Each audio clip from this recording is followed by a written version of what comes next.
মাসের প্রায় 20 দিনের মতো ব্যাচেলার পয়েন্টে শ্যুট করতে হয়, যেহেতু নোয়াখালী বসে দেখবে এবং রোকেও শুভকামনা জানাইছে নোয়াখালী এক্সপ্রেস টিমের জন্য। আচ্ছা, একটা মিনিট, প্রশ্ন করার আগে আমি আমার নিজের কিছু কথা বলতে চাই নোয়াখালী এক্সপ্রেস নিয়ে।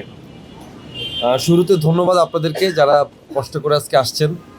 আর স্পোর্টস জার্নালিস্ট ম্যাক্সিমামই চেনা মুখ, কারণ আমি প্রচুর স্পোর্টসের নিউজ দেখি, সেই সুবাদে অনেক স্পোর্টস জার্নালিস্টদের চিনতে পারতেছি আমি। আর সবচেয়ে বড় কথা হচ্ছে নোয়াখালী এক্সপ্রেসের একটা টিম বিপিএল এর মতো এত বড় আসরে হয়েছে, এটা আমার জন্য অনেক গর্বের এবং নোয়াখালী মানুষের জন্য অনেক গর্বের। আমি মনে করি এটা অনেক আগেই হওয়া উচিত ছিল, যেহেতু এত বছর পরে হয়েছে, তাও তো হয়েছে, তো এই আনন্দটা অন্যরকম। আশা করি নোয়াখালী এক্সপ্রেসের মাধ্যমে বিপিএল এবার অনেক বিপিএলে নোয়াখালী এক্সপ্রেস ভালো একটা পারফরমেন্স তারা দিবেন এবং আমি সবসময় চাবো যে নোয়াখালী এক্সপ্রেসের সাথে যারা জড়িত আছেন, এই টিমের সাথে কর্তা ব্যক্তিরা যারা আছেন, তাদের মাধ্যমে বলতে চাই যে যেহেতু আমি নোয়াখালীর ছেলে, সো আমি চাবো যে নোয়াখালীর ক্রিকেট অবকাঠামোর জন্য তারা যাতে কাজ করেন।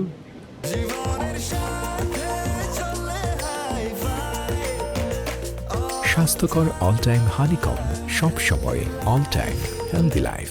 কারণ নোয়াখালীর ক্রিকেট অবকাঠামোর মধ্যে ছেলেপেলেরা যারা এখন ক্রিকেট খেলতেছেন তারা প্রত্যেকেই ভালো করতেছেন। তারপর আপনারা যারা আসছেন, আমি চাই আপনাদের মাধ্যমেও নোয়াখালী ক্রিকেটটা অনেক এগিয়ে যাক, এই আশাবাদ আমি ব্যক্ত করি। এবং আমি যেহেতু টিমের ব্র্যান্ড অ্যাম্বাসেডর হিসেবে যুক্ত হয়েছি, সো আমি চাবো আমার মাধ্যমেও টিম এবং নোয়াখালীর মানুষ একটা পজিটিভ ভাইব পাবে।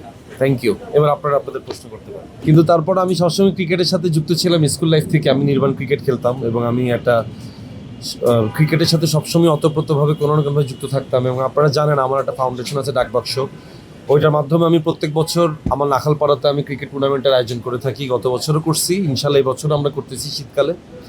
সো ক্রিকেট আমার একটা আবেগের জায়গা, ক্রিকেট আমার একটা ভালোবাসার জায়গা। আরেকটা ছোট্ট কোশ্চেন করতে চাই, আসলে বিপিএল এ তারকারা এসেছেন, শাকিব খান এসেছেন, একটা হাইপ তৈরি হয়েছে, কিন্তু এর মাঝেও আমরা দেখি কিছু বিতর্ক, ফিক্সিং ইস্যু, ভেন্যু নিয়ে সমস্যা।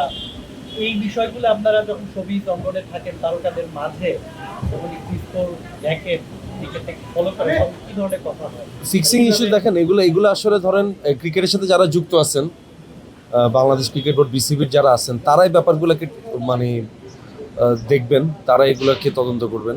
বাট আমাদের দিক থেকে আমরা চাবো যে এগুলো না হওয়াটাই বেটার। শুধুমাত্র ক্রিকেট অঙ্গনে না, যে কোনো অঙ্গনেই আসলে ফিক্সিং বলেন, দুর্নীতি বলেন, এগুলা কোনো অঙ্গনেই আসলে কাম্য নয়।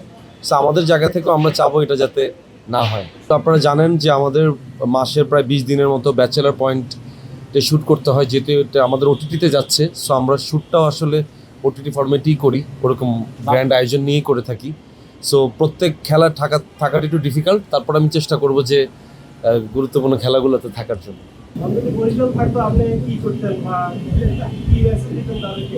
বরিশালের জন্য একই মেসেজই দিতাম যে ভালো খেলেন, ভালো পারফরমেন্স করেন, জিতি, তারপর ভালো খেলি, তারপরে জিতেন, সবার জন্য একটাই মেসেজ। হ্যাঁ, নোয়াখালী বসে দেখবি, সেটি তো আবার মানুষের সামনে খুব একটা আসে না। কাবিলা যেহেতু একটু সবসময় একটু শাসনের মধ্যে রাখে আর কি, তো একটু নোয়াখালী বসে দেখবে এবং রোকেও শুভকামনা জানাইছে নোয়াখালী এক্সপ্রেস টিমের জন্য। Thank you very much. Thank you for question.